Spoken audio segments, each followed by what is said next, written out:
Thanks, Matty. This is race 2 of the weekend, round 3 in the Auto 1 V8 Utes Series. And Bugs, this is the one we like.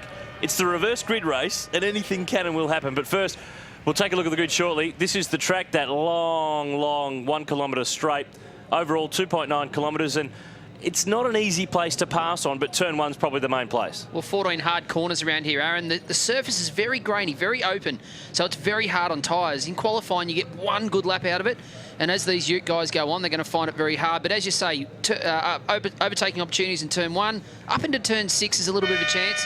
Watch out for that last corner as well. Now, there's the front row of the grid. Warren Millett will start from pole position in the Wake Up Commodore. Charlie O'Brien is alongside.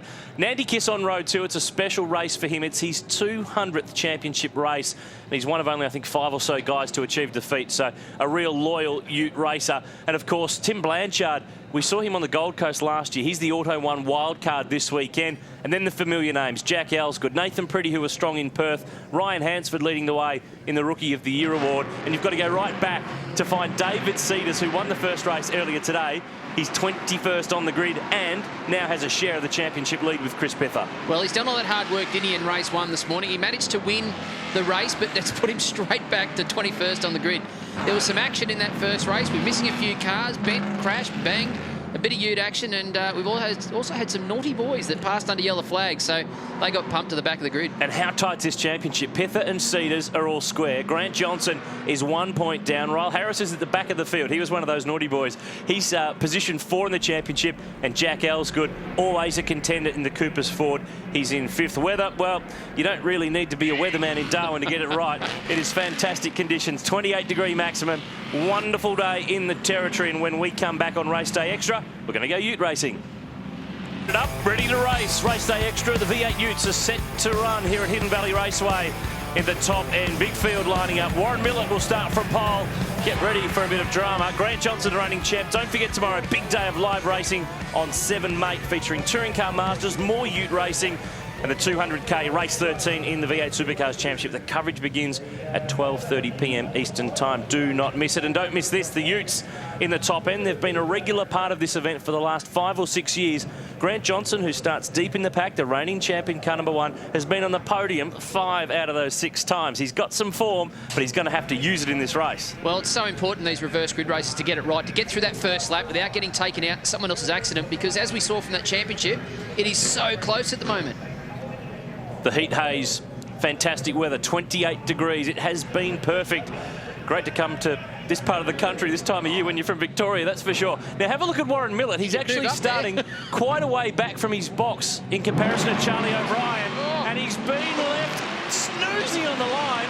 He does drive the Wake Up Commodore. He probably needed to do it. I'm not sure what he was going on there, but he's going to swallow himself back to about 8th or 9th or 10th, 12th. Where's he going? 23rd, 432nd, I reckon. But it's Charlie O'Brien who leads the way.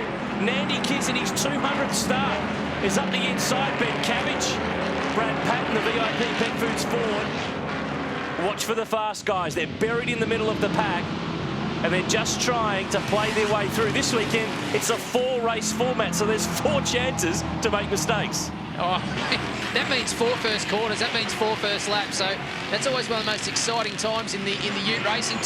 Side by side, 2 by 2. We've got one out in the dirt. Is that Patton, I believe? This is on board the Newline in-car with Andrew Fisher, Rick Gill to the right, who was so strong in the last round at Barbagallo. And the Jesus Ford, they ran the new engine in on the airstrip here because you can't go testing on a racetrack, so it's working okay. He rounds up the West Aussie round the outside. But out front, Charlie O'Brien, the wily veteran, leads the way. Cabbage, Kiss, Ben Dunn, Gary Baxter, Jeremy Gray. There's Kim Jane. He's carrying another of our onboard cameras. It's like Jeremy Gray's car there's got a bit of a damage to the front, down the inside. That's Tim Blanchard. The Fujitsu V8 racer, who is not a newcomer to Ute racing. He's the wild card for this weekend, but he raced on the Gold Coast last year. Now, obviously, that little move down the inside puts you in a position where you get a bad run onto the straight. So it's a matter there. We're talking about Gray's car. He's got the damage on the front, so he hasn't got through the first corner or the first lap clean skating there. What, you're shocked? Craig Donnett's Thirsty Camel Commodore down the inside on the Stratco version of Reece McNally, whose brother Jake actually is not starting this race. He crashed in qualifying earlier on. We're missing Noel Edge too.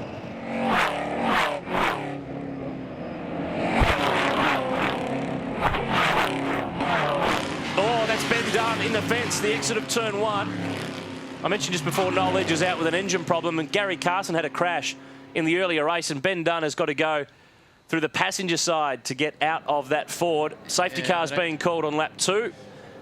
They don't usually have an accident there and drive away. It's a big accident when you tend to head into those tyre barriers there. And as you can see, he can't get out his side, so he's have to climb across and get out the other side. Okay, this is the Auto 1 replay. Warren Millett, still there, actually. He's flashing the headlights, got the blinkers going, looking for a CD. I'm not sure what he was doing there. Well, he's 28th in the race at the moment, so Charlie O'Brien got the jump on them all. This is on board with Fisher. That's Tim Blanchard in the Auto 1 Commodore. That's the Steve Hodges car normally. Good start too. Craig Donis here. Oh, no, he's not going to. Squeezed down the middle. Oh, beautiful nice stuff. Oh, back down a bit. That's why, because he found Warren Millett was going about 80k slower. This will explain Ben Dunn. Has he got to help? Oh, he does. Certainly but I think he may have missed a gear or something weird happened there, because he slowed when Baxter would have expected him to be full throttle. And there you go. The big impact. Bang on the driver's side as well. So hopefully he's not too injured there. But he had some form of problem, and Baxter took avoiding action. I don't think that's one you can pin on Gary. So we're under safety car in the top end. Charlie O'Brien is our race leader. Ben Cabbage sits in second. We'll take a break and a breath. David Cedars too. The championship leader is in position. 20 more in a sec.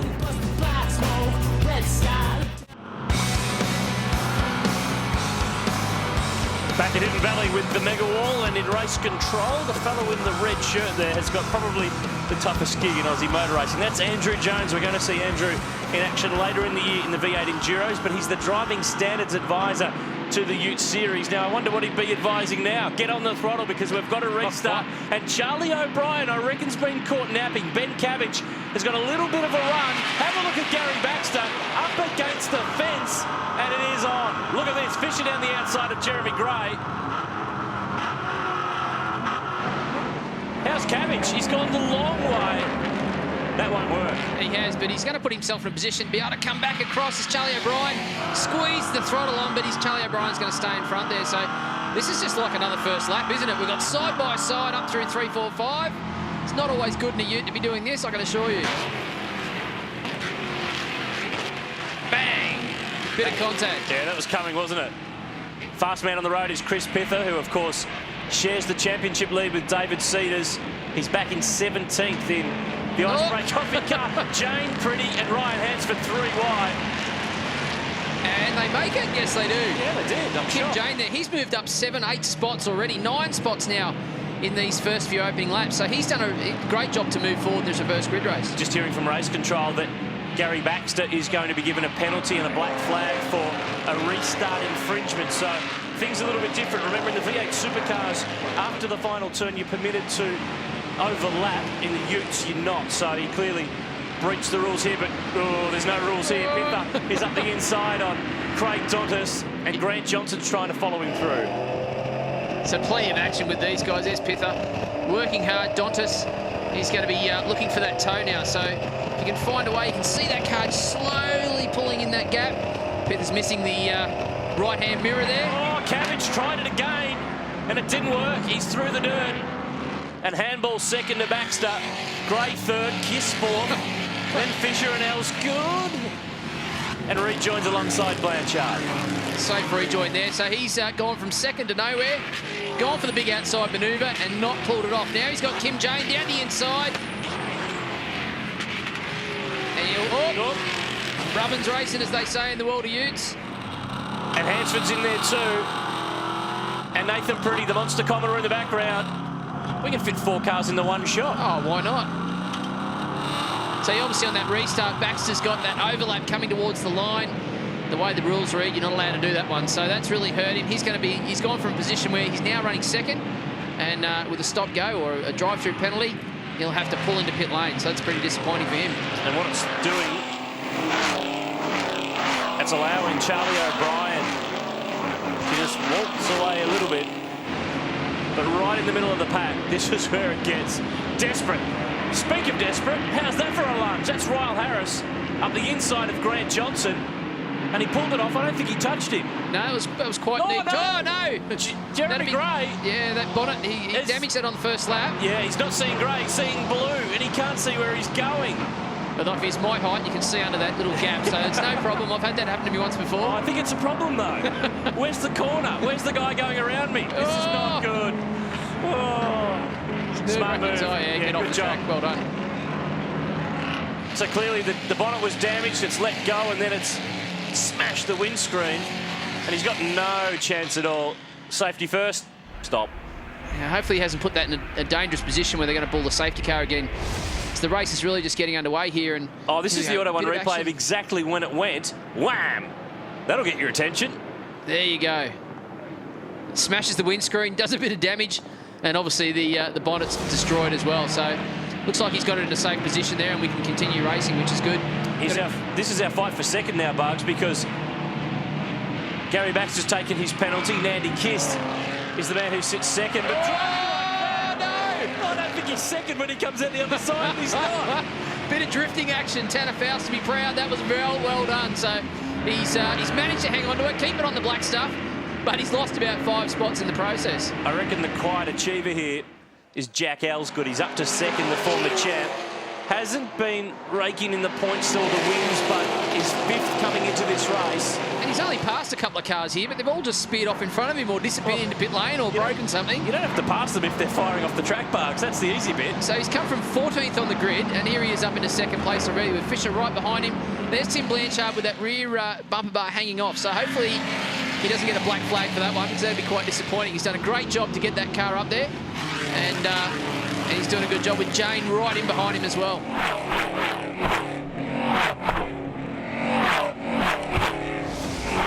Here's the replay.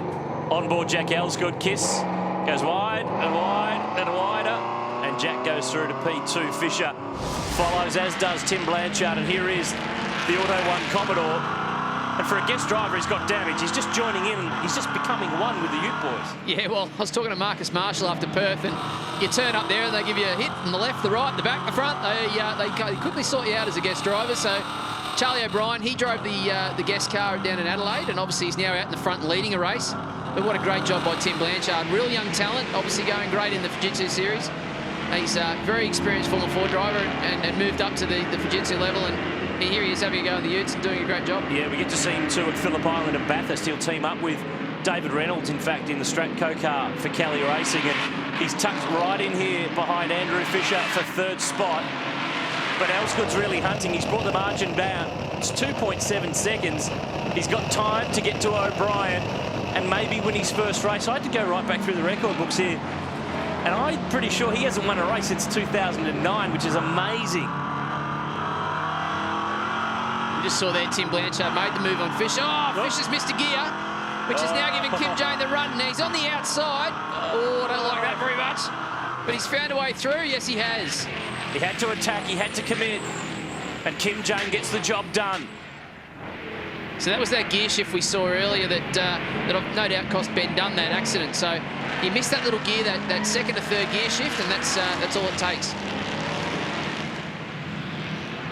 Tim Blanchard using all the road on the exit. He's finding grip on the green concrete on the outside of the curb. If you don't bring dirt onto the track, you can do that. So he's found grip out there and using it very effectively. O'Brien leads the margin to 2 seconds. Another one goes. This is Blanchard, who ends up in the kitty litter as well. No, sorry, Tim. I just put the micers on you. At this rate, we could get rid of the whole field. Nandy Kiss come to grief there earlier on. Blanchard does now. He'll get out of there. He'll be okay. But let's have a look at the margins at the line, because O'Brien is being stalked. Elsgood didn't take as much time around that time. A 24.3 to a 25 dead. Here's the Auto One replay of the Auto One car going off the road. I've got it. No, I haven't. No, not even close. Oops. Oh well. Back up front, that's Brad Patton with his teammate Ryle Harris, who came from the back of the grid. He started 26th, he's up to 10th. Now, this is where it's at. Pither in the blue car, equal championship leader. Grant Johnson, 1 point behind. David Cedars' white car next in the queue, equal championship leader. So these guys a lot to lose in this. They could obviously, get themselves tied up with there's Johnson up the inside of Pither. So side by side, championship on the line. So it's good stuff to see, but they can't afford to make that little mistake. They've got to be very cautious because it can just turn to I was going to say something else, but yeah, very quickly. So obviously in a situation like this, you've got to be careful, you've got to be clean. And the thing is too, you've got to be consistent in this championship.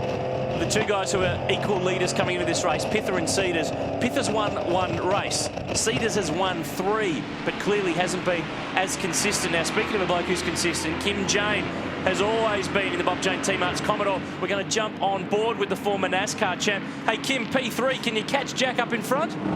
Oh, I'm struggling, buddy. The tyres are starting to go up, but we'll give it our best shot, eh? Hey, nice shades. Thanks, mate. We'll keep trying. Push, push, push. He runs P3, Kim Jane. We'll let him get back to work. He's pulled a margin on Nandy Kiss, and he took 3/10 from Jack last time around with only a handful to go. Nandy Kiss is celebrating his 200th with a barbecue. Unfortunately, it's on the left front tyre. That's given Nathan Pretty the opportunity to get in there as well, so he's giving a bit of rubbing against Fisher, and we've managed to get through. So it's the monster car versus the Jesus car. Yeah, this will be good. Say there. This will be good. Side by side again. Fisher's going to find himself in the best spot here, so Nathan's going to have to back out of it. But can he get the over-under? Come up the inside, get the run out, and put himself in a good position for a run at the hairpin. Remember Nathan, of course, we know him so well from his V8 Supercar Enduro duties, and that is Chris Pither. And I reckon that's David Cedars. The two championship leaders have got together. Pither's car has been rearranged. Well, wow. We talked about this, didn't we? God, there's the water. All the water running out of the radiator. So that's Pither's race run and done right there. We talked about that. There's your championship. A DNF is all you need to ruin it. And we go, no. Where do you go? Go through the middle. Nathan Pretty went the wrong way. He was in the wrong place because he had to commit early. There's David Cedars. He's on track. Oh, I don't think his car's even tracking straight. It looks very strange. The one laughing at all that is Grant Johnson. He's just sat back and he's just plowed through all these cars. Teammates side by side here. We've seen a few teammates this year have a bit of touch with each other. And that was Cedars just up in the background. They're drifting back in the pack. Derek used the white Ford on the inside of the road. And remember that at Adelaide, he won the round by finishing on 3 wheels. He just needs to get to the line, but he's got to do a couple more laps. Look at the damage on the inside there. Oh, right. Oh, okay, this is actually Johnson getting into Pither, who in turn got into Cedars, who was just trying to get by. Cameron Conville, he just squeezed past all that as well. So. Oh, here we go. This is going to tell the story. Oh, Johnson's done it. Oh, the former champ, the reigning champ. I reckon he's going to end up having a chat to Andrew Jones over that one. Oh, yes. So everyone's been involved in that one. We've got the 3 main guys, the top 3 from race 1, and we've got Fisher down the inside now of Kiss. And Kiss it was. Bang, around they go. I knew you were building to that. Now, Elsgood is charging Pither. That thing was pouring all sorts of coolant out. It needs to be black flagged. It needs to go to the pit lane. That's Giannis Derham's back in the series this weekend. The boys have lost the plot. What's going on? We'll have none of them left. Rick Gill's in drama. If we start now, we could get on the podium. Someone obviously told them it was a live TV race. They're on it. They're after it. Don't worry about that. I tell you what, Elsgood's after it too. He's got the margin to 0.8 of a second, and Kim Jane's managed to drag the margin back. He's 0.7 behind Elsgood, so it's not done with yet at the front as Nathan Pretty and Craig Donis argue the point for 7th spot.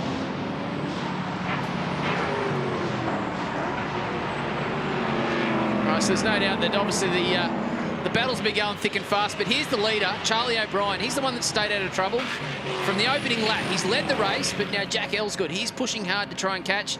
And there's the fastest guy in the field, Jack Elsgood. He's done a 23.8, which is about 3/10 quicker than most of the guys out there. Kim Jane closing in as well, so it could be a quite little interesting battle here. Remember, these boys have had to charge. Elsgood started 14th. Kim Jane started 18th. Here we go, the hip and shoulder. And the Cooper's Ford has snatched the lead on the last lap now. There's been a drought going on here for the former champ. He has not won a race since 2009 at Winton. That is a long, long, long time ago. 48 races ago, in fact. I reckon he might stop that today. I wouldn't call this one done yet, I can assure you. Last turn, Jack Elsgood from 14th on the grid. Nandy Kiss still facing in the wrong direction. And the Cooper's Clear Ford is going to get its first win of the season in a carnage-packed, crazy ute race. Elsgood wins, O'Brien second, Kim Jane third, 0.8 of a second between them. And a few of them are left in the background, but not too many. What's going to make it over the finish line towards the end of this one? Ryan Hansford does his fourth. Ryle Harris stunning, 26th to 5th. That's probably the drive of the race. And there you go, Grant Johnson just crossed the line in 9th, but after that action we saw, now I'm assuming Charlie O'Brien got that wrong. Yeah. Very wrong, in fact. Yep, massively wrong. And the Aussie NASCAR Tours Falcon got toured to the grass. A little bit of push there, that's all right. You leave the door open, you ask for that sort of mischief. So Elsgood gets the win. He's got a few bumps and scrapes, that's for sure. Brad Patton 6th from Nathan Pretty. Craig Donis in 8th from Grant Johnson. Reece McNally, the young Western Australian, rounded out the top 10.